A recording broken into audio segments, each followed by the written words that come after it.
Warning! The following presentation contains information that might contradict what you have previously heard, or believed to be true, about how the human body works, and contains material that is not suitable for closed-minded individuals. Enjoy! Well, thanks for joining us today. We're going to continue the discussion that we've been having about metabolism, and today looking at protein and the need for protein within the diet, what protein does, what protein doesn't do, and we'll answer a couple questions about protein supplementation, hopefully going to dispel some myths and misconceptions that we might have about the amount of protein that we might need within our diet, or if there's such a thing as too much protein within our diet. So what are some of the misleading ideas that we might have about protein? So there's some common criticisms that we have about how much protein intake is necessary and what happens if we have too much protein in our diet. One of those misconceptions is that excessive consumption is going to be detrimental to bone and renal functions.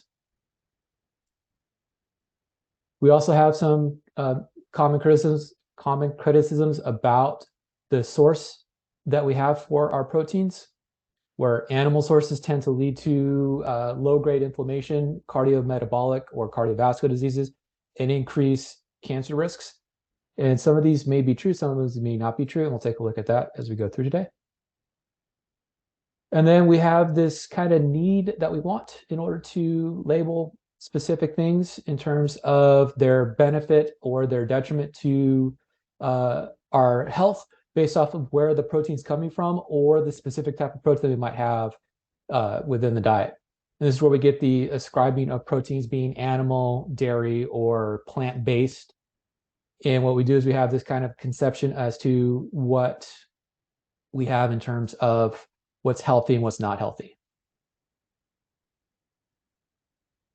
And then lastly, we have this idea that we need to have an increased amount of protein in our diet simply to cause muscles to grow and have greater mass of muscle and bone within the body, without looking at the other factors that come into play as relates to training leading to muscle growth, such as training volume, that is the set and rep, as well as the intensity or the amount of resistance that we're going to be working against. So when we start looking at this idea about protein in the diet, we have a few things we have to look at. So what's necessary to know? And what's necessary to know is, does it matter what source my protein is coming from? What are the proteins necessary for? And does it matter when I'm going to consume that protein or how I'm going to consume that protein? So what do we need to get from proteins? What's the purpose of having proteins in the diet? Well, we're going to get this wonderful molecule from the proteins known as an amino acid. And the amino acids are molecules that have an amine group that is an NH2, 2 hydrogens, 1 nitrogen, a carboxyl group, a COOH group, and then a functional group, which we reference as an R group in chemistry. And there's going to be surrounded by a central carbon atom.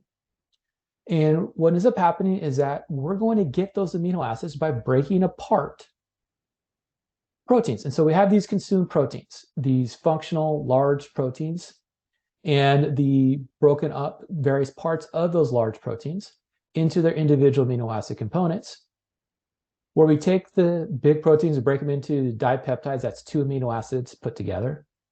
And then we end up absorbing the individual amino acids within the proteins. So we're not actually going to be absorbing the protein itself. What we're going to be doing is absorbing the amino acids within the proteins, based off of the digestion that is taking place. Every protein that we consume is going to go through this process of being broken down in its components from the big proteins into smaller bits of the protein, into the amino acid chains, and then eventually into the dipeptides, the 2 amino acids put together, and then finally into the individual amino acids. Those individual amino acids is what we're actually getting from the protein that we have in our diet. And when we talk about the different types of proteins, what are we talking about? Well, we're talking about things like essential and non-essential amino acids,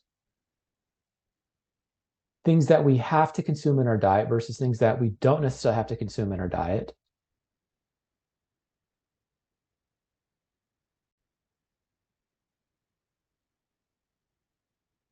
And so what are some of those essential and non-essential amino acids? Well, some of the essential and non-essential amino acids are going to be things like essential amino acids: histidine, isoleucine, leucine, lysine, threonine, tryptophan, valine. Non-essential amino acids such as alanine, asparagine, aspartate, cysteine, glutamate, glutamine, glycine, proline, serine, tyrosine. And then we have three amino acids that aren't quite essential, but we don't necessarily make enough of them. So we have to consume enough so that we have enough of them. Those include arginine, methionine, and phenylalanine. So once we start looking at that in terms of the dietary nature of amino acids, we also are going to have to look at in terms of the structure of the amino acids. This is where we have what are referred to as the branched chain versus the non-branched chain. The branched chain amino acids are going to have the functional groups have small little chemical branches within them instead of being a nice straight linear line. And so if we look at our amino acid structures, these include things like isoleucine, leucine, and valine, where we have branches or side chains coming off of the central R groups within the amino acid. Based off of the type of amino acid, we're going to have distinct needs metabolically for them. But what are the amino acids going to be used for? What's the purpose of having amino acids and having proteins within our diet? And this is where we have to look at, okay, what are the fates? What are the metabolic results that come about from having amino acids available to us or having amino acids being built by the various cells within our body? Well, amino acids are going to be used to build proteins. They are going to be converted into other nitrogen-containing components or compounds, things like niacin. Some of the vitamins will have amino acids within them. They'll be converted into hormones and into neurotransmitters, such as serotonin, catecholamines, growth hormone, insulin. Within some cells, and in particular within the liver, we can get these amino acids to be converted into other amino acids through processes of transamination. And that's where we're going to change distinct chemicals by moving amines around in order to make additional amino acids. Some of these amino acids can form glucose metabolites, chemicals that come from the breakdown of glucose or can build into glucose. And from those metabolites, we can actually make new glucose in our body, particularly within the liver and to a lesser extent within the kidneys, through a process known as gluconeogenesis, where we're going to take that glucose metabolite, we're going to do some chemical reactions on it, and the end product of those chemical reactions is a new molecule of glucose that we can use for metabolic purposes. Or we can take those same glucose metabolites, and in some cases, other types of metabolites known as ketone metabolites, and we can convert them into sugars that are going to be used within the energy pathways, in particular within the Krebs cycle, within the mitochondria, to allow for continuous generation of ATP. And then some of the amino acids will be converted into ketone bodies, which are important because we can use those ketone bodies to produce other metabolites necessary for ATP regeneration, acetyl-CoA. And so when you talk about or hear about people on a low carbohydrate, high protein diet, one of the ways that they can go about getting the molecules necessary for making ATP is to take these amino acids that can be made into glucose through converting into glucose metabolites and then through gluconeogenesis into glucose, or they can make ketone bodies that will allow for the continuation of ATP processing within the body. Going to that first point about the amino acids in terms of building proteins, well, what's the proteins you're going to be used for? Well, proteins are going to be necessary in order to build cells. Cells are supported by what's referred to as a cytoskeleton. Cytoskeletons, cyto is cell, are the cellular structures, in particular protein structures, that are going to maintain the structure, the shape of that cell. It's also going to allow for that cell to grow. It's also going to allow for that cell to change its shape in order to be able to maintain its homeostasis. There are some cells that are going to be using these proteins in order to make enzymes. In particular, we're going to need a lot of digestive enzymes coming from the cells within our intestines, as well as cells within our pancreas, as well as cells within our gallbladder and within our liver, that are necessary to break down all of the materials that we normally consume in our diet, so we have the nutrients necessary in order to build the tissues of the body. Our immune cells are going to use proteins in order to make wonderful things called antibodies, which are necessary for us to have a proper immune response to anything that is infecting us. Now, for most of what we talk about in terms of proteins, we should talk about in terms of these next 3 points, which is building muscle tissue, in particular skeletal muscle tissue, both the contractile tissue, the contractile proteins, actin and myosin, as well as all of the structural and regulatory proteins that we see within the muscle that allows for the muscle to function. But we also need these proteins in order to maintain the connective tissues, bones, ligaments, tendons, that support the muscles in their ability to move the body around or to maintain normal body posture. But then we also have things like hair and nails that come from the proteins that we consume in our diet, which is where one of the things you can do in terms of looking at, am I getting enough protein in my diet, or am I getting the correct types of protein in my diet, is to look at how well is your hair growing, how well are your nails growing, and do I see any type of discoloration or disfiguration within the hair and nails that might indicate not getting enough protein within the diet. So speaking about how much protein I should have in my diet, what are the guidelines that we have for consumption? Well, those guidelines are based off of 2 key factors here. One is the age that we're looking at, and the other one is the level of physical activity. Age and physical activity are going to be the 2 dependent factors that we have in terms of our protein requirements. I'm going to be giving this to you in terms of grams per kilogram. Easy conversion here is to divide those numbers in about half to get it to grams per pound, which is how people in the United States are usually talk about in terms of mass units. However, most of the rest of the world, as well as us in the science world, will be talking about this in terms of grams per kilogram. For the average person, it's going to be between 0.8 and 2.0 grams per kilogram of body mass.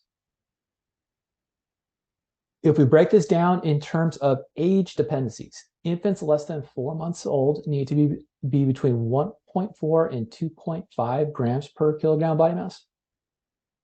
Infants between 4 and 12 months will be between 1 and 1.3 grams per kilogram.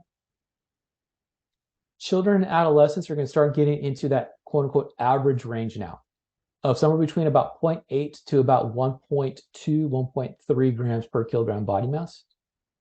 Now, all of these numbers are going to be varying based off of growth that takes place within the individual, where during growth phases, we're going to need slightly more protein than when we're not in growth phases. Now, the other thing we have to remember about everybody within this age range is that their metabolism is set up based off of a carbohydrate-based metabolism. They're going to be using a lot of their carbohydrates to meet their energy demands, where they're going to be using a lot of the lipids and a lot of the proteins to go about doing the growth that takes place during these time frames.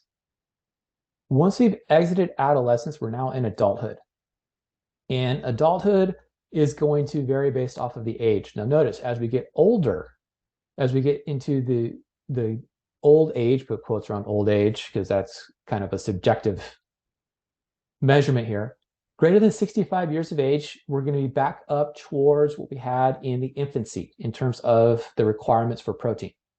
And that's not because we're growing, but because we're trying to maintain, we're trying to retain proteins that are being broken down due to inflammation signals that are coming from hormones that are in existence because we have a lot of inflammation taking place, because we have a lot of tissue breakdown occurring, That simply happens because of old age. Whereas in the adult, we're between about 0.8 and 1.2 to 1.3. Now, if we are pregnant or if we are lactating, those needs are going to increase because we now have to compensate for things that the fetus is going to need during pregnancy or things that the infant's going to need during lactation. We can dig a little bit more into this.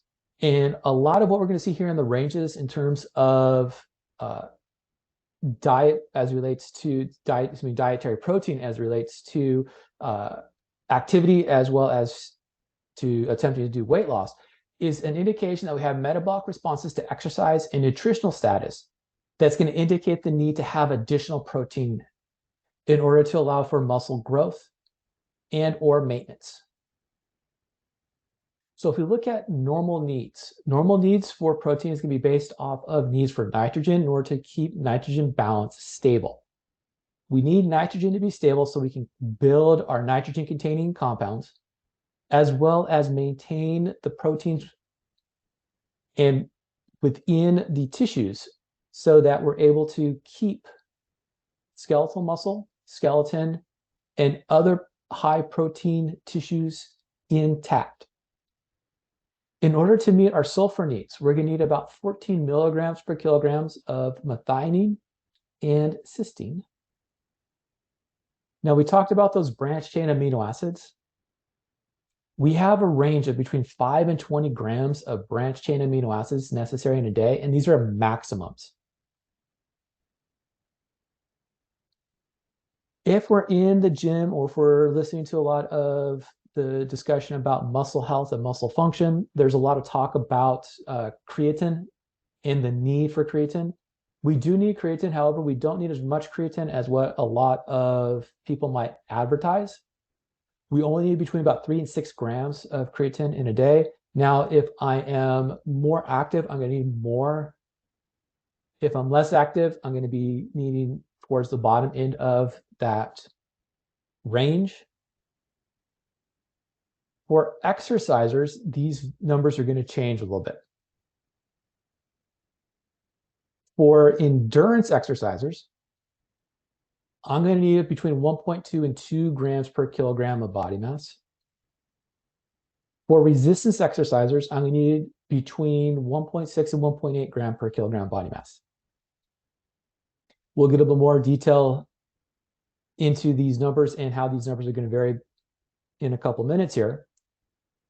Along with increasing the need for protein, we're also going to need an increase in creatine for these individuals. So if I'm doing a lot of endurance exercise, if I'm doing a lot of resistance exercise, I'm going to be metabolizing a lot of the creatine within the cells of the muscles. And because I'm going to be metabolizing a lot of the creatine within the cells of the muscles, I have to replace that creatine, which means that instead of going 3 to 6 grams, I may need between 5 and 12 grams of creatine in a day. That branched chain amino acid maximum isn't going to change very much for the exercisers as long as I'm meeting all of the other needs for energetic purposes, because a lot of the branched chain amino acids are ones that we'll be utilizing for some energetic purposes as we go through. Now, there's 2 different cases that we have as relates to weight changes.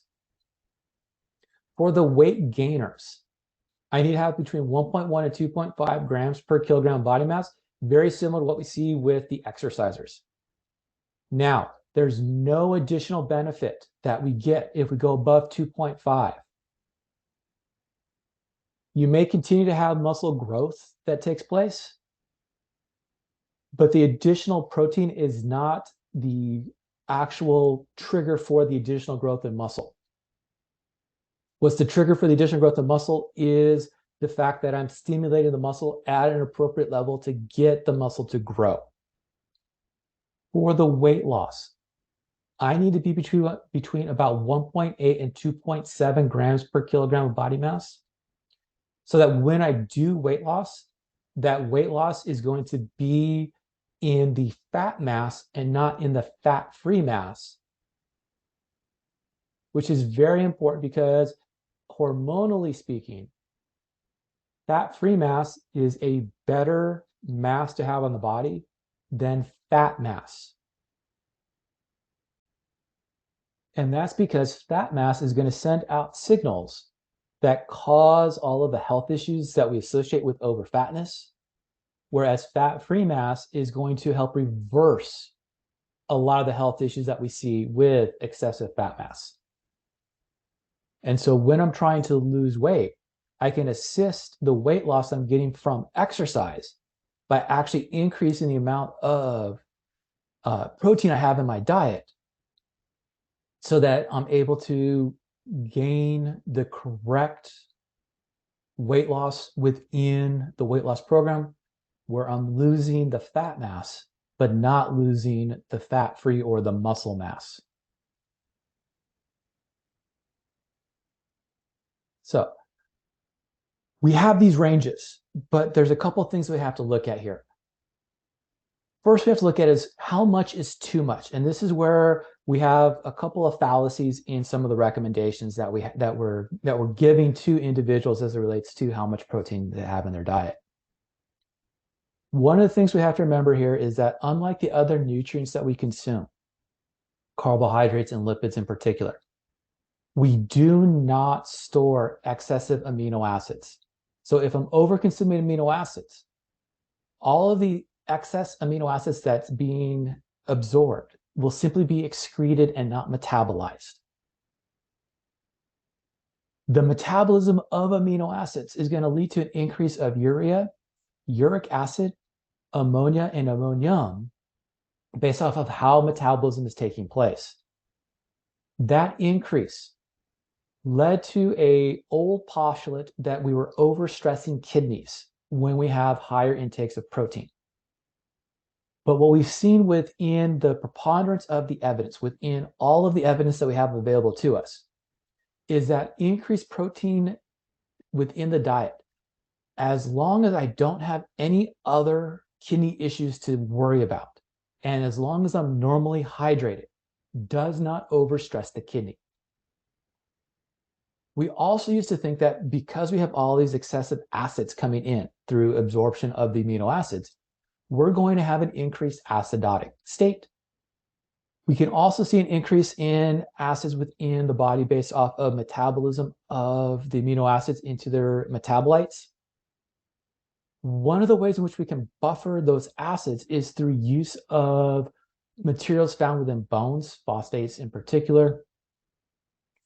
And one of the things that used to be seen without looking at any of the other evidence is alterations in calcium within the blood, which is usually an indication of having low bone mineral density.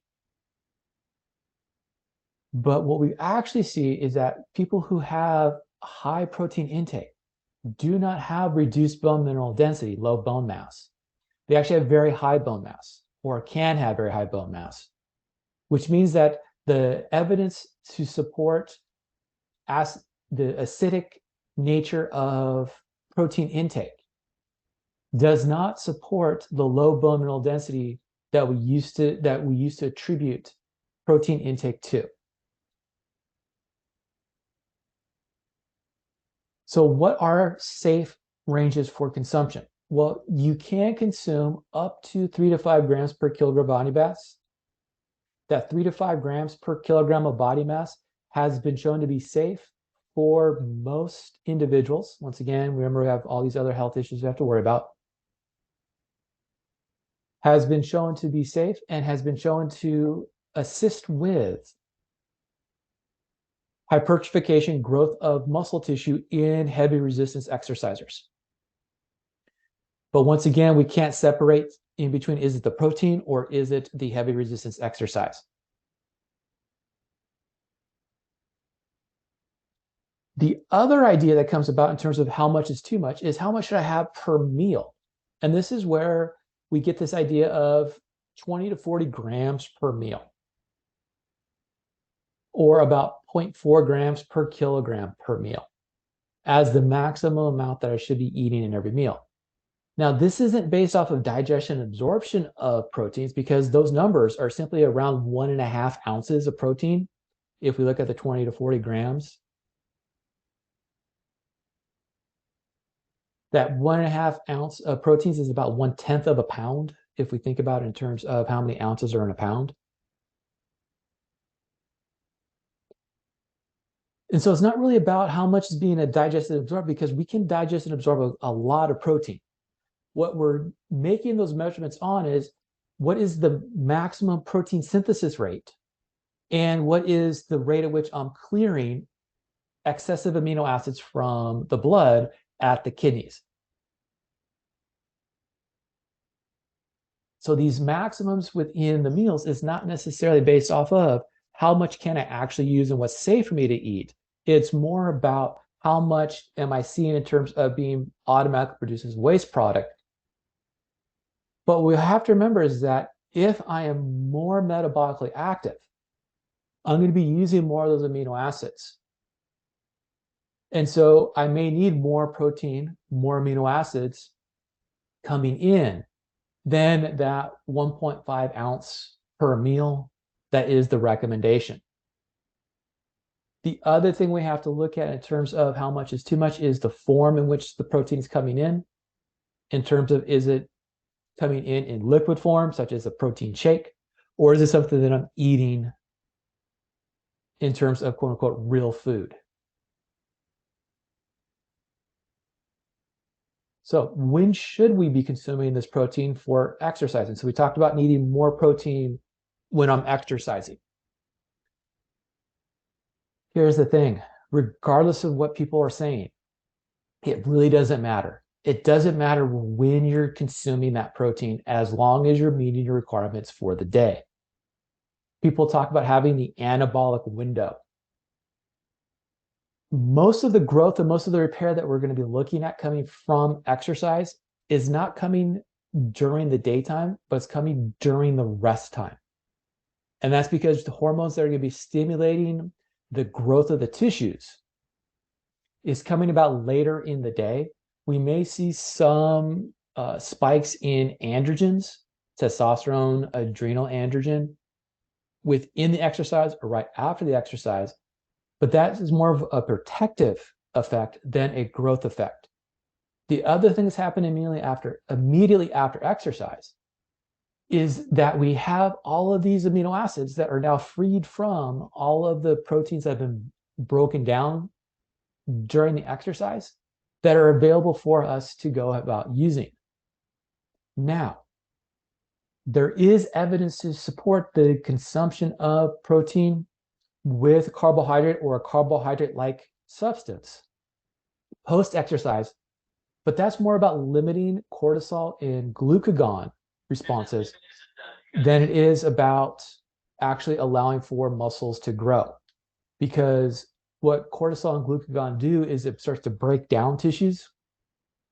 And what we're attempting to do here is we're attempting to maximize the likelihood of growing tissues. And so by consuming the protein or the carbohydrate substance after exercise, what we're able to do is we're able to put ourselves into the best window to have growth, as long as we're going to meet the protein requirements throughout the rest of the day. Where should we be getting our proteins? And this is one of the quote unquote hot button topics in terms of, should I be getting plant proteins or should I be eating animal proteins? And this is where we have to watch out for all of the jargons and the marketing ploys that are out there. Is there a difference between animal and plant proteins? And this is where I like to throw out the comment, yes, but no. It doesn't matter the source. A protein is a protein is a protein is a protein. And an amino acid is an amino acid is an amino acid is an amino acid. The body can't tell the difference in terms of where did that protein come from. Now we have a caveat on that. If I'm going to be solely using plant sources for my proteins, I need to make sure that I'm combining distinct complementary foods so as to develop complete proteins to obtain all of the essential amino acids. Without those complete proteins, without those complementary foods, I do not get all of the essential amino acids, which is where we have to be careful, because meat avoidance can lead to malnutrition and nutrient deficits. In particular, B vitamins and in particular B12, which is necessary for making of red blood cells, as well as other metabolic functions. We may also have things like iron deficiency coming into play from people who avoid meat. In order to meet the creatine needs, avoiding meat can also put me into a creatine deficit. Is there a difference between drinking proteins and eating proteins? And once again, we have that wonderful comment of yes, but no. It doesn't matter the source of the protein. And a protein is a protein is a protein is a protein. An amino acid is an amino acid is an amino acid is an amino acid. There may be a difference in terms of how quickly is that protein and that amino acid available based off of its digestion, because if I'm drinking it, it's already in a simpler form. It's already been broken down into its dipeptide, into its 2 amino acid components, or into a smaller peptide chain, or it's in its individual amino acid component. Now, the problem is that if I am going to solely use those drinks, I might have malnutrition and or nutrient deficiency coming into play because I'm missing on all of the other nutrients that come in from eating that meal that has protein within it, which is why most of the protein drinks that are out there are referenced as supplements. And the reason why we're referencing them as supplements is because we don't intend them to be a meal in itself. The other thing that people start discussing is there a better type of protein drink? And what the evidence shows is that protein blends are better than isolated solutions in terms of allowing for muscle growth, as well as if I'm using the protein drinks as a replacement for a specific meal in a weight loss program. Speaking of those drinks, do we need to supplement? And once again, we go back to this idea about the need for additional protein, and that depends on the metabolic responses to exercise and nutritional status, which is going to be key to needing the additional protein consumption to allow for growth of muscles or maintenance of fat-free mass.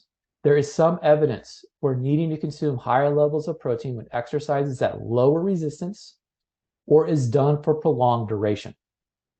Due to metabolic signals, what ends up happening is that we send distinct hormones out into circulation that lead to breakdown of proteins when we have very low stress levels in exercise or where exercise is for long durations. Those hormone signals will start to break down proteins and will delay the rate at which I can get proteins back, which means that if I'm going to be doing endurance exercise, supplementing with protein after the exercise session is of benefit.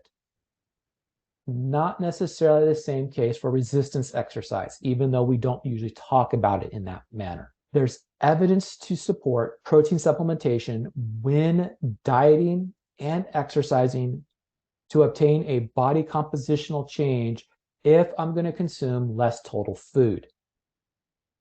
And this note goes back to the infancy and the growth phases that we saw in infants and in children and adolescents. If I'm cutting back on food that I'm consuming, I have to somehow get the nutrients my body needs from somewhere, which means my body's going to start to break down all of the stores that I happen to have. If I'm able to give myself additional protein during this breakdown phase, I'm going to be utilizing other stores, in particular adipose tissue, to provide lipids for energy purposes. And I'm not going to be breaking down a large amount of my skeletal muscle and my bone as I am undergoing weight loss, because I'm going to be using the other tissues to meet energy demands while I'm getting the additional protein necessary to keep protein synthesis, the making of proteins, high enough to meet the needs for the body, so that when I am undergoing weight loss, that weight loss is going to come from the fat mass and not from the fat-free mass. There is some evidence to support the use of casein, the protein coming from milk, at night, particularly if I'm going to want to see muscle growth and musculoskeletal growth of muscle, bone, ligaments, tendons, coming from the resistance exercise that I'm doing. This is a correlative effect, meaning we have a positive effect. I have not seen anything that is causally related to consumption of casein. So what's the take-home message? How should I look at protein in my diet? Consuming protein is necessary for normal metabolism and tissue growth or tissue maintenance. Without any pre-existing condition, excessive consumption of proteins is not detrimental to renal functions. The association of animal source proteins leading to low-grade inflammation, cardiometabolic diseases, cardiovascular diseases, and cancers are misleading and antithetical to scientific understanding. There is some evidence to support cancer risk, particular intestinal cancer risk, to consumption of animal proteins. That tends to be more linked with the cooking process than the animal protein itself. And what happens to some of the nitrogen-bearing molecules within the proteins when they're exposed to high heat, causing carcinogenic molecules. There is some evidence to support consumption of animal proteins and atherosclerosis, hardening, the quotes around that, of the arteries. But the problem with that association is that it's not necessarily the meat or the protein that's coming into play, but increased amounts of saturated fat, as well as immune triggers from antigen markers that are being absorbed with the proteins and the fats that are causing an immune response within the arteries, leading to atherosclerosis. There's very little evidence to support low-grade inflammation coming from animal protein consumption outside of that antigen-inducing response that we see, and it's not with all sources of protein. It's incorrect to ascribe distinct health detriment or benefit given to a specific protein or source of protein without also ascribing benefit or detriment to the rest of the protein source, the food that the protein source is coming from, or the overall diet and physical activity pattern of the individual.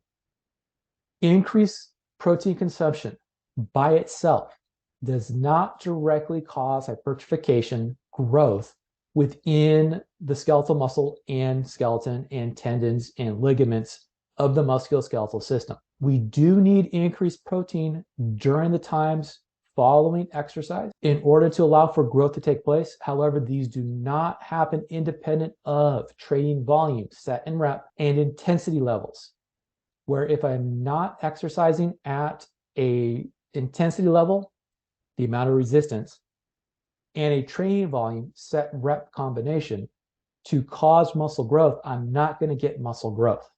And this goes into all of the periodization stuff that we referenced earlier in our talk and is available on the Substack for those of you who are reading the Substack. And I will put up a podcast shortly as it relates to how do I actually periodize for proper muscle growth, maintenance, and or weight loss.